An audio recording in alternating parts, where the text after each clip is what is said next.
Hello everybody, today I'm going to show you this HP X41 Philips Xenon blue incandescent light bulb. It's not actually blue, it's made to look white. It's 4.8 volts and it goes to something that I'm going to show you in a minute. This is a Xenon bulb because of the X. It says HP X41, which means it is Xenon. Very cool. So, it goes into this little thing over here. You can see some green there. You plop that in like that. I had to sand that down because it was kind of corroded. And then you screw this thingy in to hold the light bulb in. Snug. So, what does this belong to? Here, I am going to show you this Coleman WideBeam fluorescent/incandescent light, flashlight. It says Coleman WideBeam on both sides. Cool. It has the Coleman lantern right there on the button. So cool. And it says Coleman at the bottom there. Got some paint and scratches on there. That's okay. It still works. So, you take off this top cover, and then you place this light bulb contraption in there. You can see it in there. Here, we got the Coleman lantern, the inside. These tabs are where it makes contact with the base here. This middle one makes contact with the plus on the light bulb.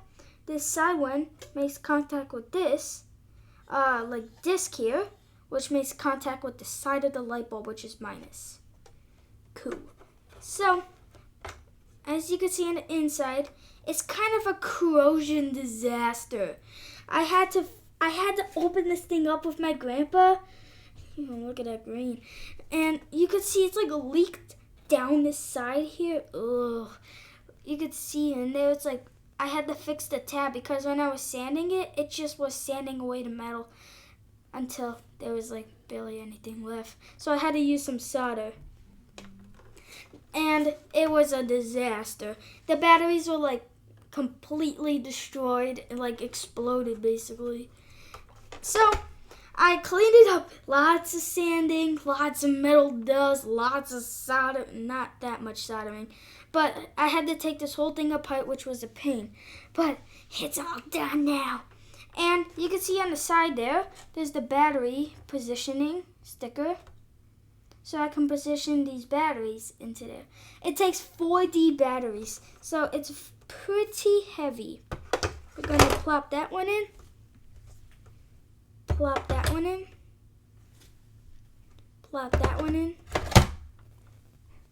And plop that one in. Now we got them all plopped in. We can close up this cool little hatch here. And there's a little clip that goes down here. If I can't get it. Got it. And then so it makes contact with all the batteries and stuff. And we can put this top on. Hopefully there isn't any loose connections that I just made. Let's see. Okay, got the fluorescent. Let's see. I think the bulb is loose. There we go, pushed it down. Ooh, look at that. I had to push the button a couple of times. I don't know why, but just got to. This cover's held in place by this one big old fat screw that was rusted shut, and then my grandpa had to use his strength and get it open. So if I could put the screw back, get the screwdriver here.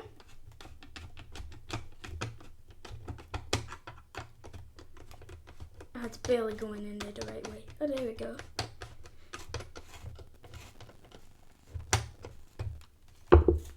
Phew, got it. Let's see.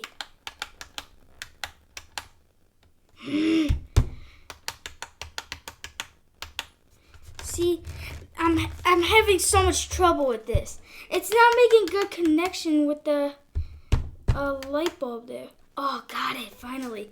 All right, let's use it while it works.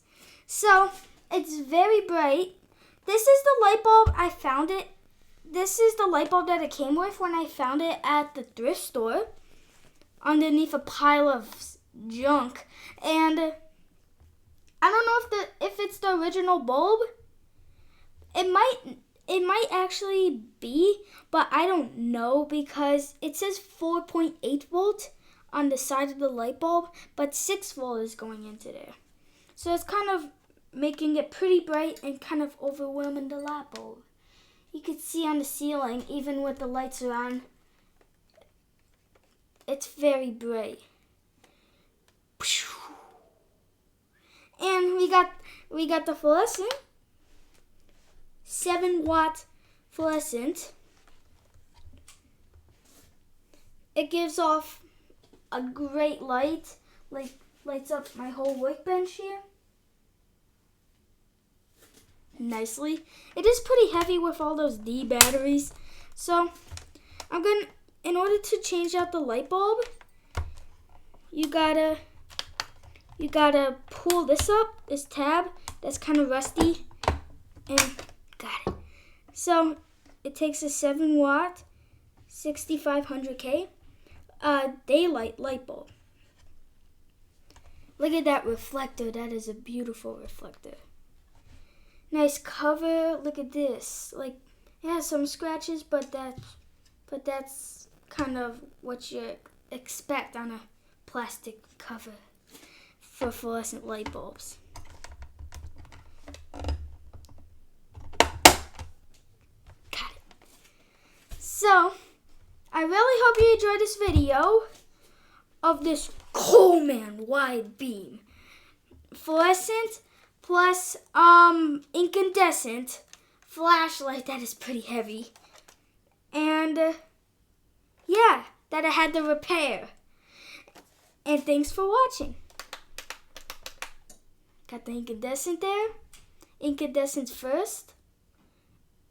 The blue is to make it look white, and fluorescent next. Fluorescent is my favorite.